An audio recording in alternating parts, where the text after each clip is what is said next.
Dans le cadre de ces missions d'évaluation des risques au sein de la direction des risques accidentels, que ce soit incendie ou explosion, l'INERIS évalue les conséquences de différents phénomènes dangereux, et en particulier pour ce qui va nous concerner aujourd'hui, les incendies. Donc, dans un contexte où la première cause de mortalité sur les incendies est liée à la toxicité des fumées, il est de première importance de caractériser la nature de cette toxicité au travers des différents gaz émis. L'étude qui a été réalisée se porte plus particulièrement sur la toxicité liée aux véhicules pour des applications de type parking souterrain ou tunnel. Il existe dans la littérature un certain nombre de publications qui datent d'une 15 à 20 ans maintenant, qui ne prenaient pas en compte les nouvelles évolutions des véhicules, l'évolution de la charge calorifique, l'augmentation des plastiques, les nouvelles technologies qu'on met dans les véhicules.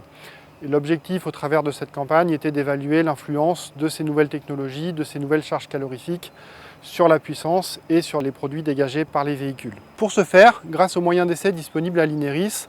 on a eu l'opportunité d'évaluer la toxicité des fumées pour des feux de véhicules. Bien évidemment, feux de véhicules, on va s'intéresser à des applications de type incendie en parking, incendie en tunnel et impact sur les usagers et toutes les conséquences que ça peut avoir sur le dimensionnement des moyens de ventilation. Donc on a pour faire ça réalisé un travail en 2 étapes. Une première partie dans laquelle on s'est intéressé au dégagement de produits toxiques des différents composés d'un véhicule, ce qui va être les câbles, ce qui va être les plastiques, ce qui va être le carburant, afin d'évaluer l'influence de chacun sur la toxicité globale du véhicule. On a ensuite réalisé des incendies à l'échelle du véhicule, donc que ce soit dans la galerie incendie ou dans la chambre 1000 m3, afin de caractériser puissance et dégagement de toxiques pour des véhicules complets. Avec toute la métrologie disponible à l'INERIS, notamment un analyseur infrarouge à transformer de Fourier qui permet de cartographier les différents gaz présents dans des fumées, on a pu identifier que les gaz présents aujourd'hui sont les mêmes que les gaz mesurés il y a une quinzaine d'années, à savoir des gaz acides qui sont responsables de la majorité de la toxicité,